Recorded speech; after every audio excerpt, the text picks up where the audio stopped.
Hello everyone, welcome to another episode of Tech Show with Daryoush. Today we are also continue our talk about online sales and marketing. But before that, there have been some issues on the internet that I'm going to talk about. As you see here, there has been an outage on the internet during the started since February 7. The problem caused some issues for many website owners, specifically those that needed to do SEO for their website. And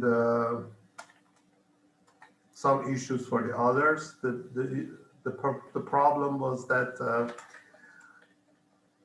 you could not get the correct performance speed from your website, and also you could not get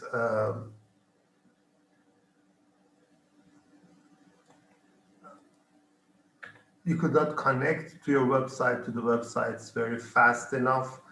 And there were also issues on the email communications, delays on the emails, problems on the live chats, video talks, audio talks, file transfers, so many things. As you can see in this map, the highest affected areas were the East Coast and West Coast of the US and Texas and Louisiana. The outage in the central states of the US were not so much, nothing affected. And this outage did not have any problem or effect on the performance of the websites that were hosted in the central states. In the Europe, the problem was in all the Western European countries, east of the Australia, Korea, parts of the Indonesia, and some of the Far East countries. But since yesterday, the impact of these outages has been decreased, and performance of the websites has started to increase, and communication problems has started to go. And from Wednesday, yesterday I meant Tuesday, and from Wednesday around 3 o'clock, 3 a.m. Pacific time, in the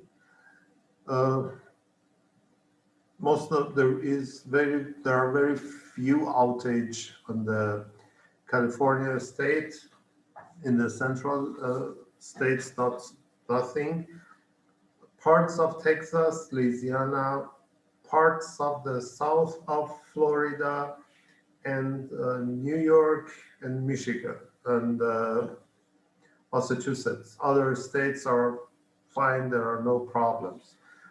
I hope these problems stopped and we don't see any further issues on the internet for the users and website owners, because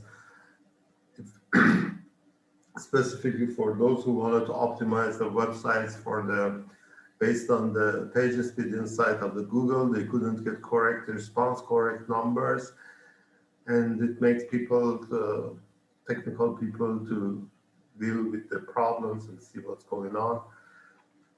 But for now, these problems it is decreasing. It has not gone, but it is decreasing. Also, there have been some news about the security issues. There is a software or Android app, Share It, it has a serious security flaw that lets hackers to inject malware. So if you have it, be careful. And multiple unpatched vulnerabilities have been discovered on this mobile app. This share it lets people to share files, send or receive between each other through Android apps on their mobiles. And Trend Micro Trend Micro's cybersecurity firm has discovered this issue. This Share It app has been downloaded for about 1.8 billion times. So the number of users that are affected by this software are huge. You must be very careful on using if you have it on your phone, and be careful. Also, there is another vulnerability on the Telegram. Telegram is a secure messaging software, and this vulnerability is a sticker sent on Telegram that it can expose your secret chats. Please be careful and use the stickers as minimum as possible. There are more information can be found on the Osgod security website. If you go to the blog, you can find details about this uh, sticker and its vulnerabilities.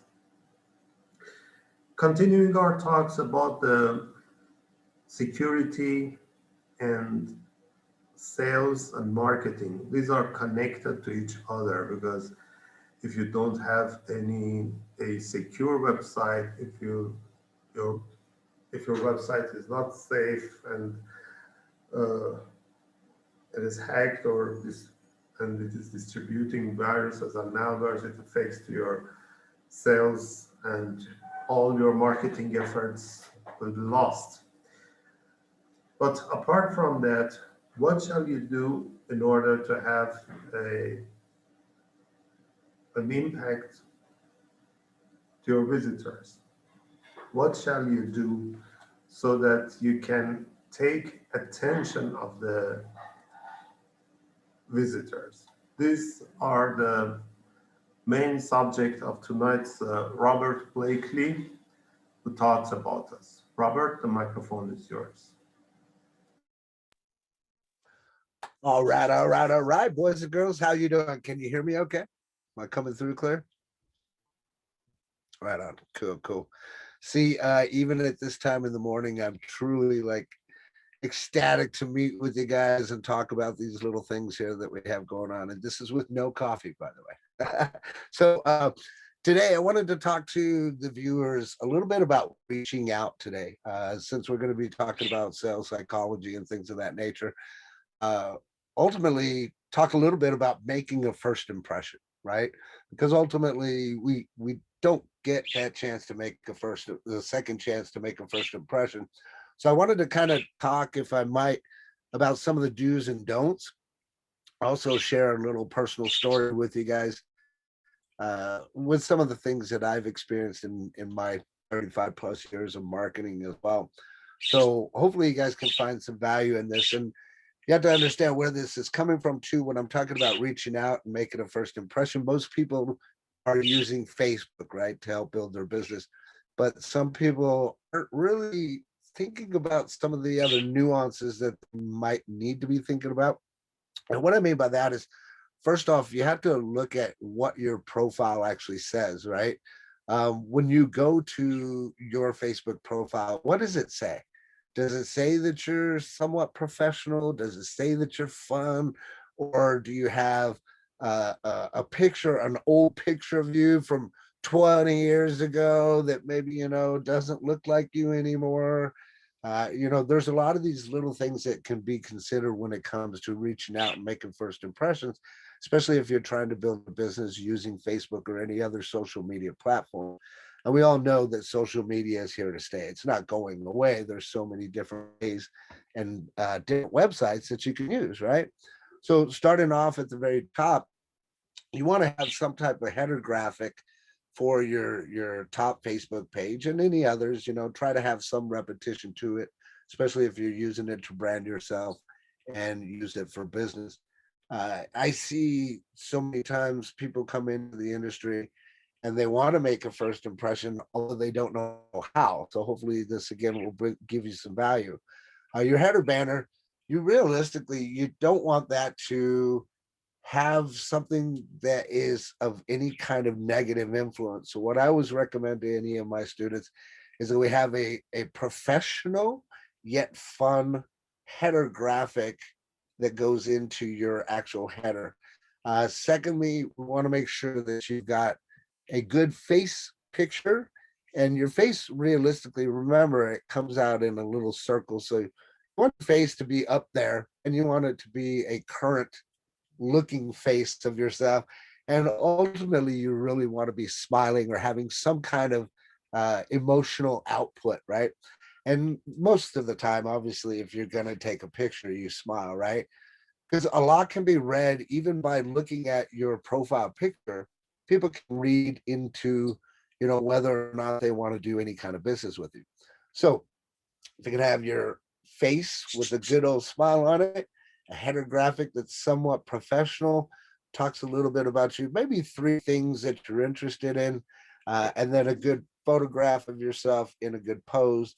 You don't have to be dolled up. You don't have to wear a tie or a tuxedo or anything crazy like that. But having yourself looking natural, more so natural, but with a business element of it is pretty pretty profound these days. So professional but fun. At the same time, you want to look important. And there's a story I want to tell you guys because this is really important to look important. I know it sounds funny, but I can tell you I'm back here in El Paso, Texas, but to tell you a quick story, I lived here 35 plus years ago. And on the other side of the high school over here, there was a family friend of ours. We'll put it this way: my mother and his mother were best friends. We grew up together. I was born July 19th of 1969. My buddy was born July 20th. So we were really close friends, right?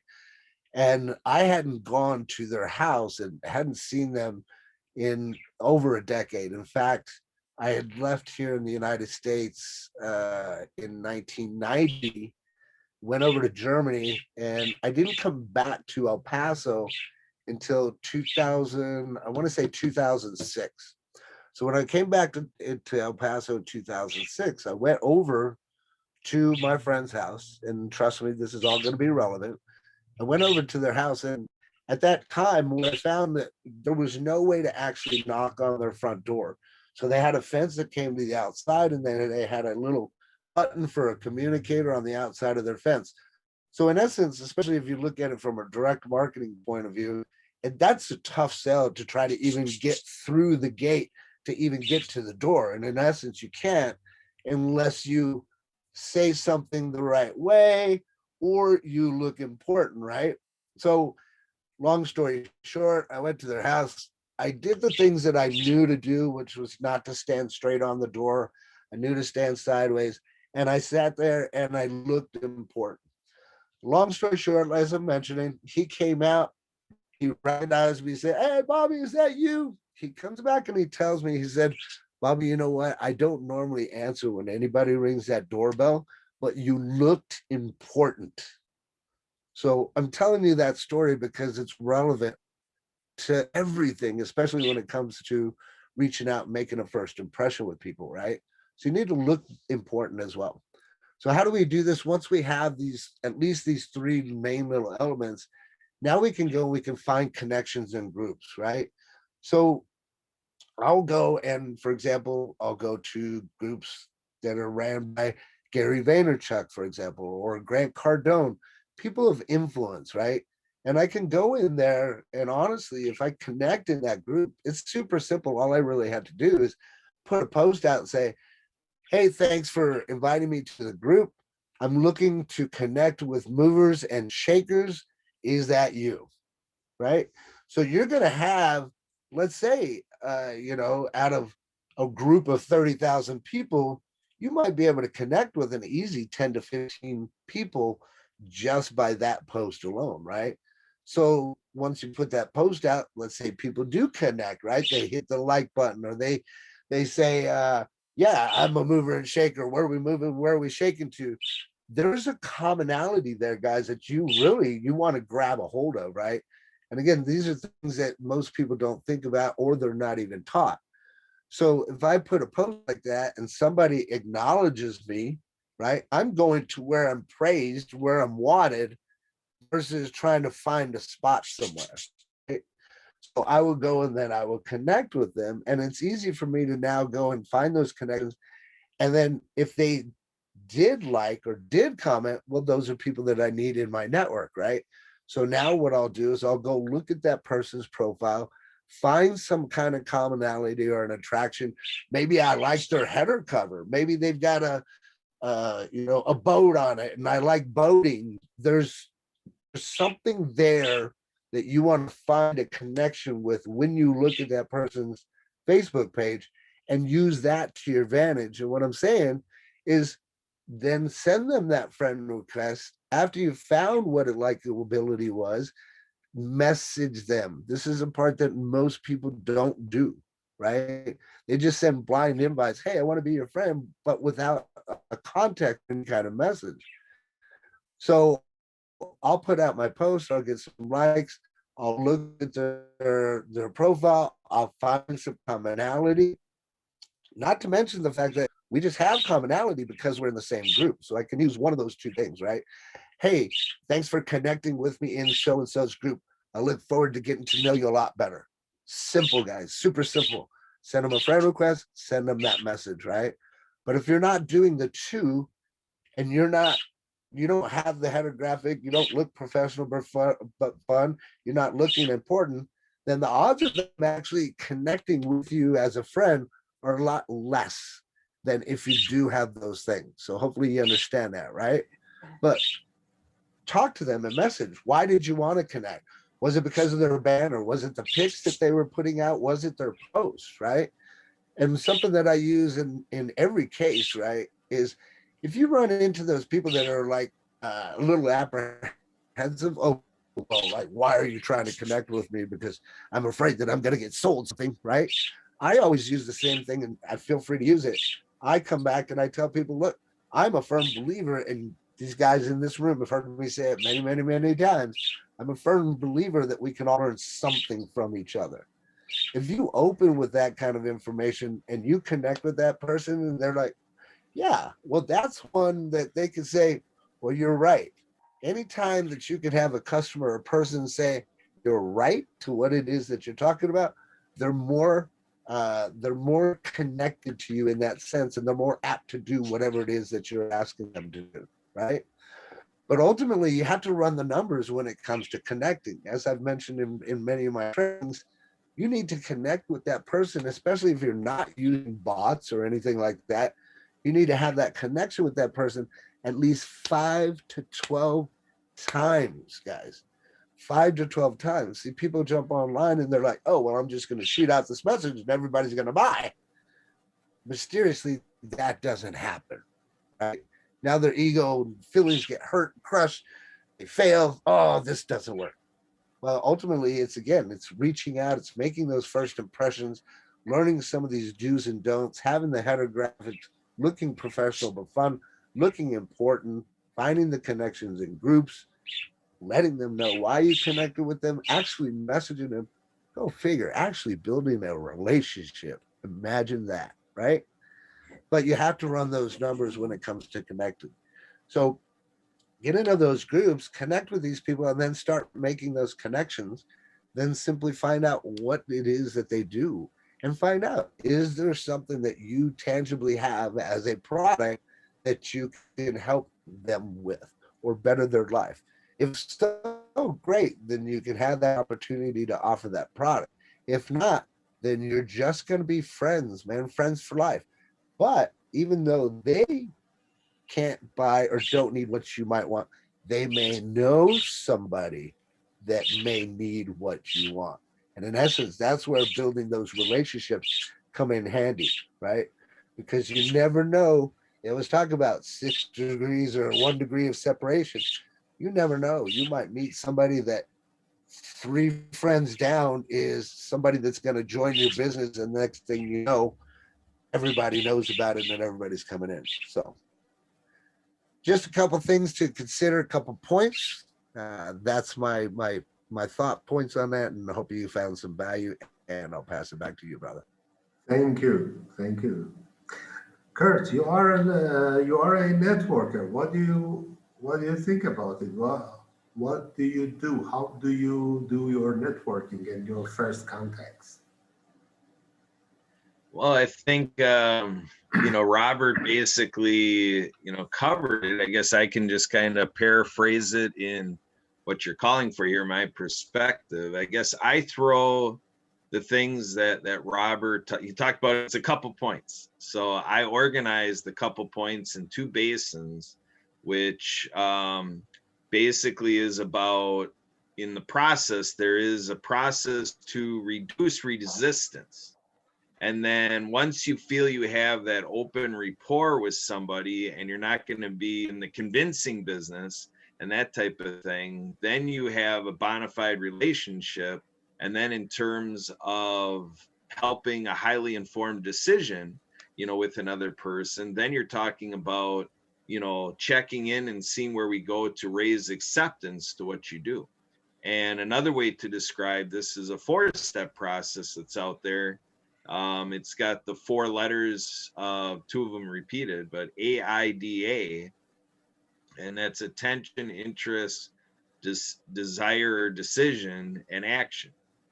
So basically, what I heard and what Robert was saying is there is this thing about being interesting, so that you're compelling and captivating, and you have that realm that somebody finds their time worth continuing with you. But then there's, again, that second half of it where we shift from being all about being interesting to being interested. And so over the different podcasts with Robert, there's been a lot of cues and clues, to have that dialogue and to have that interaction. And that's where we're interested in the other person. And it's just about being helpful and those things of value, the value proposition. So in networking, again, I always think about, what is that testimony? We have to have that empathy to say, okay, we have to get out of ourselves, almost have like an out of body experience, put ourselves into their seat, and to say, okay, now what is our perspective about why they would want to tell anybody else about me? Because I think that's kind of an opportunity there for us, is that if we do something really neat for them, something really distinctive, because Robert talked about tens of thousands of people. So then we have to ask ourselves, why you? And I think if we take what Robert says and understand he's given us the gift of creating that distinction about why us. And when we kind of have that in the art form of what we're doing, and we make sure to take care of them and not make it all about us, that's the key here. And I think that's what I'm hearing in what Robert's saying. Thank you. What do you think about it, Robert? Do you agree with Kurt? Absolutely. And you know what I'm finding as well, this actually meshes quite well, because even though we come from different backgrounds, there's different ways of saying things, right? There's also different ways of spinning things. But obviously, we've got the same mindset when it comes to taking care of the customers. So I think that it's nice to hear those words first off in the way that he eloquently puts it. I really enjoy that, because I don't, when I do these kind of things, I know what I'm doing. I know that I'm effective, but I also don't really get a lot of feedback from people other than them saying, "Hey, I love your training," and it makes sense. You know what I mean? I don't have too many people that are sitting there critiquing. It also gives me room for improvement on things too. Good, better, best. Never let it rest till you get as better, and your better is best. Okay, thank you. Thank you everyone for joining us tonight. I hope you enjoyed the subjects and the topics that we talked about. If you have any questions, feel free to contact us. We are always eager to, we would like to hear from you, have your opinions, and if you want to join us, if you have something to talk about, we would be glad to have you in our show. If you have any questions, you can send your questions to questions@autonet.tech. We will check it and respond to you as soon as possible. Thank you and stay safe. Thanks, Thank you. guys. Love you. Bye bye. Bye bye.